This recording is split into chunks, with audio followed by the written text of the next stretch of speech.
In today's watercolor tutorial, we're talking color mixing and paintbrushes, and of course, we're painting flowers.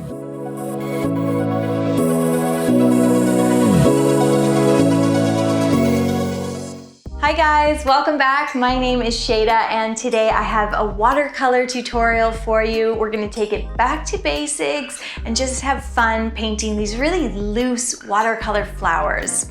Over the summer, I released a lot of content relating to watercolor flowers and leaves. We did tropical flowers, autumn leaves, every watercolor leaf you'll ever need, and every watercolor flower you'll ever need. And those videos all did really well. And I'm gonna link them here because they've been really popular and I've seen so many great images posted on social media where so many of you have said how much you learned from those videos, and the results were, they're always amazing. So what we're gonna do today is, well, those were sort of a little more detailed and we're gonna paint a peony or we're gonna paint a maple leaf. I really wanna kind of dial it back and we're going to do these very loose watercolor florals. We're going to work through some different brush strokes to help you get in the habit of kind of painting petals and painting leaves in a really natural and relaxed way. And we're also going to work through a color palette together. We'll mix the paints up together. We're going to be working with these sort of peaches and burgundies. The colors really flow and work nicely. And I think that helps when you have your palette mixed up ahead of time. That can really help to make the painting process that much more chill and fun, and the outcome that much more thoughtful. So with that said, let's get started. Make sure you watch until the end of the video because I do have a watercolor giveaway. It's about time we did a giveaway around here. Let's start by talking about our supplies. I'm using hot pressed paper from Canson, 140 pound. You know, I get so many questions about supplies. So we're gonna talk about mixing our paints today, talk about brushes. This is my little Derwent pocket set. I love the colors in it and I've been using it a lot, and I did a little color chart here so you can actually see they're just primaries, but they're good primaries. I've got these really rich, warm tones that I love mixing to create pinks and peaches, got really deep blues, cool greens, Payne's gray. So when you're looking for your paints, look for colors that speak to you. Most sets will have the primary colors, but are they your primaries, if that makes sense? We've got 2 glasses of clean water, some paper towel for blotting, and let's talk brushes here. So if you're curious about brushes, I always use pointed round brushes. They have a nice fine tip, but a big belly that holds all the paint. So I'm always using the same shape of brush, mostly. These are all the same, they're just different sizes. Now the first one is animal hair, sable, but these are synthetic. The little one actually looks a bit curved. I'll probably end up chucking it out. These are just some cheap synthetic pointed round brushes that I picked up from a local crafty dollar store. Here's another pointed round synthetic. It's just a better quality. It's from Micador. So basically what I'm saying is get some pointed round brushes in different sizes. They can be synthetic, they can be animal hair, they can be cheap, they can be better quality, but it's sort of your job as the artist to know when your brush is wearing out, and that's the real key. You want a brush that comes to a very fine point. Animal hair will last longer, but synthetic, you just use it until it's no good anymore. And when you're not getting those thin, delicate lines, that's when it's time to get a new brush. So what I'm doing here is mixing up a nice, rich, light pink. Now for this shade, I'm using a little bit of pink, a little bit of yellow, a little bit of orange, and a little bit of white. Basically, I'm mixing those first 4 block of colors together to give me this really warm tone. And as I said in the intro, I'm going to mix up shades that all sort of work together. I'm going to jump over and mix up 2 greens, a warm green and a cool green. The warm one has a bit of green and brown and yellow mixed together. And then the second one is the darker shade of green mixed with a little bit of blue and gray. I'm also going to mix up this very light sort of yellowy peachy color. It's just white and yellow mixed with basically with the pink that was on my brush from mixing up a little bit of the light pink and a darker pink there beside it. So a little bit of pink, yellow and white, and then I'll mix up a deeper red as well, some pink and red with a bit of purple and brown mixed in. The brown always kind of helps to dull the colors. If you feel like your colors are a little too Crayola, a little too bright, mix a little bit of brown in there. All right, let's start with a really loose rose. So I'm using the very tip of that pointed round brush to do these thin curving lines, a little delicate spiral that sort of breaks. And then you can see I begin to add a little more pressure to that brush and I drag it across the page and it gives me a slightly larger brush stroke. At any point, I can add a little more color to this wet area, and then I just keep going around and around, and the brush strokes get a little bit larger each time. And this is what's going to give us the look of this tight rosebud with these, many multiples of petals, and they're getting larger and larger as we work out in this bloom.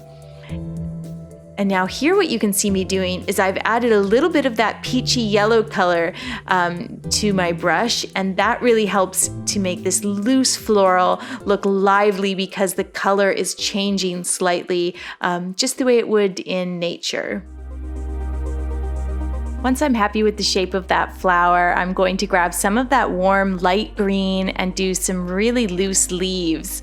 Leaves are a lot of fun to paint. It's just 1 or 2 brush strokes using the belly of the brush and drag it across the page, maybe once, maybe twice, and then you can use the tip of the brush to refine the shape, to add a little point to one end or add a little stem.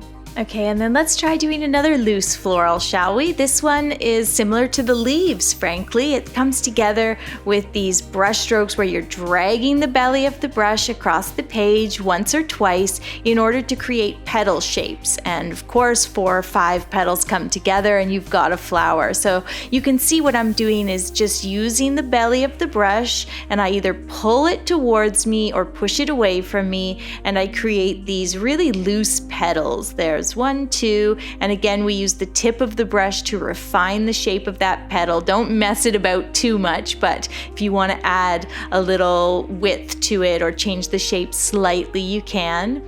And I'll do another one up here. I start with 1 petal, then 2, just a few strokes of that brush, and then 3, and then we'll leave those alone. And if you only do 2 or 3 or 4 petals blooming out, it sort of looks like the flower is opening upwards. And then again, I'll just keep adding leaves. For this floral piece, the idea here is that I'm going to start simply, or I have started, on the left-hand side of the page, and I'm just going to work from left to right, and I'm going to do a sort of arc of flowers and leaves and just go across the page and paint whatever I feel like. I've got my colors mixed up, and now I just want to have fun and create something pretty. And I may at any point do some smaller leaves. You can see these ones are seeping out into that wet area a bit, so just keeping everything very loose. Next, I'm going to use that peachy tone to paint another rose. So I'm using the tip of the brush to do that spiral and then adding a bit of pressure to my brush strokes, and they get a little larger as I move outward. So this is the key with that pointed round brush. You can do detail work, very fine areas, and then you can use the point or use the belly to do larger swashes of color. And what I will do in a sec here is I'm going to release a bit more color into the wet area. So a little bit of wet into wet is great for loose florals. I've picked up that pink, and I'm going to use the tip of the brush to just do some little curving lines and release that pink into the wet area, and it bleeds out really naturally and really beautifully. So we're letting the paints do all the work for us, and we're just chilling. We're just taking it easy here. These flowers do not need to be perfect. They don't really look like real flowers. It's not a photo. This painting is supposed to be so loose, and it's really just all about having fun with the paints. So here, because that first flower is still wet, I'm going to do the opposite and take the pink tone and do the flower in pink, and then I can release a little bit of the peachy color into it. So all these colors work really well together, and just do a little bit of that wet into wet to darken the center, and it just, oh, the look is so pretty, and the watercolors do all of that for you. You do have to keep working it when it's wet. You can't let it dry, but you'll get the hang of that as you paint. I think the wet into wet technique really comes. And just do those leaves with 1 or 2 brush strokes, maybe release a little pigment into them, and just let that paint seep out naturally. You can see here I use the tip of the brush for the branch and use the belly and run it across the page to make the shape of the leaf. And then I'm going to mix up a dark purple. I'm mixing purple and brown to give a warm, rich color that's perfect for adding contrast to this piece. So what I'm going to do now is another loose floral that starts with a delicate stem, and then we just kind of release a little paint onto the stem here. So start with a line, and then we're going to just blot the brush lightly against the page and do almost a bit of stippling where we're just releasing color every which way, and you can do 2 or 3 of those grouped together or just one, and it's almost sort of like a lavender. It's a very vertical flower, and it's so much fun to paint. So all of these florals are really just shapes, and they're on the cusp of being abstract almost. We're just hinting at the idea of a rose or the idea of a poppy or a sprig of lavender, and really this is all about practicing our color mixing and practicing our brush strokes. And again, I'm just starting on the left and I'm working my way across the page in a little bit of an arc, so I sort of know where I'm heading, and I let all these colors work together. I let them bleed into one another, and again, I'm just letting the paints do the work for me.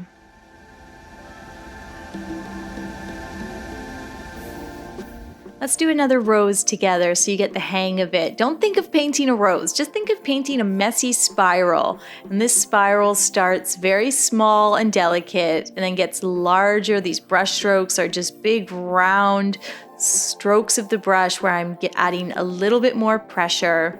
I'm going to put peach in the center. I've added a bit more pink on the outside of this rose, and my paints are very, very watery. A lot of this piece I've done with very, very wet translucent paints, and I think that helps when we're thinking about loose florals. And here what I'll do is I'll butt another rose right up against this one, and I'll let those 2 colors blend and bleed, and that really gives a nice effect. I'm adding a bit more water to my paint for the outside of the rose, and then a bit more pigment I'll add at the center of the rose. And again, that wet into wet watercolor, everything just bleeds and blends so nicely and naturally, and that's what these loose florals are all about. I'll sort of tuck some leaves right up in between these 2 flowers here, and you can see the green I'm using is very warm. And what I've done is I've used a green and blended it with a bit of either red or brown. Blending a bit of brown into your colors can help if you're finding they're a bit too bright, a bit too, childish or Crayola, or blending the color that is opposite on the color wheel. So the opposite of green is red. So if I blend red into my green, I get a more subdued hue. And I'm just continuing to paint my super loose florals, a couple petals, a little wet into wet, keeping everything simple and fun. And then you can see that my arc of flowers is coming together. I've almost filled the page. So at this point, if you like, you can do a little bit of wet on dry. We've been doing all this wet into wet and letting the paints kind of do their thing.